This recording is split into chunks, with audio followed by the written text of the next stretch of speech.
కూటమి నేతల ఐక్యతకు రాష్ట్రంలో జరుగుతున్న అభివృద్ధి సంక్షేమ కార్యక్రమాల నిదర్శనమని తెలుగుదేశం రాష్ట్ర అధ్యక్షుడు ఎమ్మెల్యే పల్లా శ్రీనివాసరావు తెలిపారు.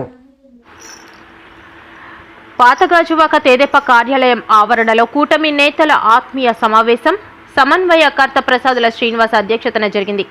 కార్యక్రమంలో ఎమ్మెల్యే పల్లా మాట్లాడుతూ గత పాలకుల కుట్రలు కుతంత్రాలతో రాష్ట్రం అతలాకుతలమయ్యిందన్నారు. కూటమి ప్రభుత్వ పాలనలో జరుగుతున్న అభివృద్ధి సంక్షేమాన్ని చూసి వైకాపా నాయకులు ఓర్వలేకపోతున్నారని తెలిపారు.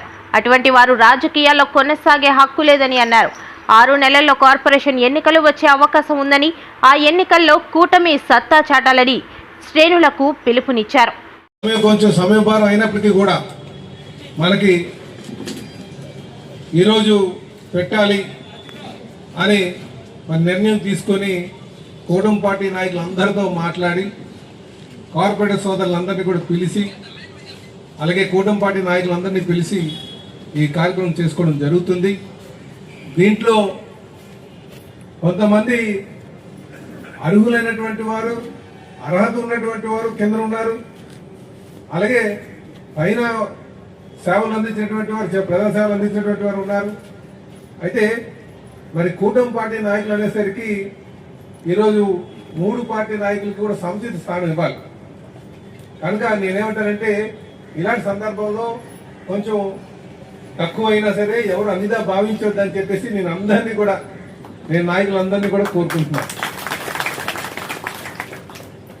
మరి ఈరోజు వేదిక మీద ఉన్నటువంటి పెద్దలు డిసిసిబి చైర్మన్ అయినటువంటి కోంత అతారావు గారికి, అలాగే మరో పెద్దలు గడసల అప్పారావు గారికి, సోదరులు డిప్యూటీ మేయర్ గారికి, అలాగే మా కార్పొరేటర్ సోదరులందరికీ కూడా, అలాగే డైరెక్టర్గా నియమితులైనటువంటి వారు 3 పార్టీ బీజేపీ నాయకులు నూకరాజు గారు, అలాగే మిగతా పార్టీ సీనియర్ నాయకులందరూ కూడా, జిల్లా పార్టీ నాయకులు ఉన్నారు, స్టేట్ బాడీ మెంబర్స్ ఉన్నారు, సీనియర్ వార్డు అధ్యక్షులు ఉన్నారు, ఇన్ఛార్జెస్ ఉన్నారు. వాళ్ళందరికీ కూడా, వేదిక ముందు ఉన్నటువంటి నాయకులందరికీ కూడా మరొకమారు నేను ప్రతి ఒక్కరికి కూడా నమస్కారాలు తెలియజేసుకుంటూ, మనం ప్రజలు మనల్ని ఎప్పుడు కూడా గమనిస్తుంటారు. కనుక మనం ప్రజలు గమనించట్లేదని మాత్రం ఎప్పుడు అనుకోద్దు. ఎవరు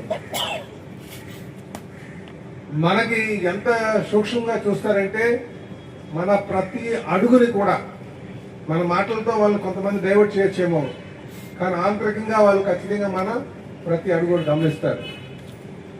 కనుక వాళ్ళు గమనించినా గమనించకపోయినా మనం నడవాల్సినటువంటి మార్గంలో ఇప్పుడు కూడా నడవాలని చెప్పేసి ఈ సందర్భంగా తెలియజేస్తుంది.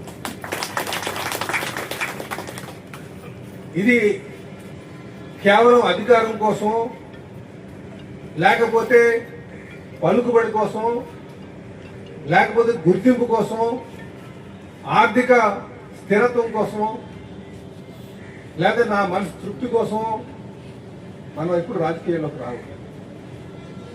రాజకీయాల్లో అనుకున్న వాళ్ళు ఎవరైనా సరే సమాజ స్థాపన, సమాజంలో ఉన్నటువంటి వారు అందరికీ కూడా సముచిత స్థానం కల్పించాలి.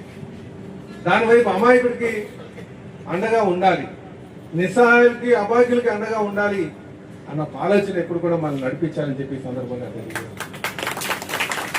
ఇది కొంత కష్టమైనటువంటిదే.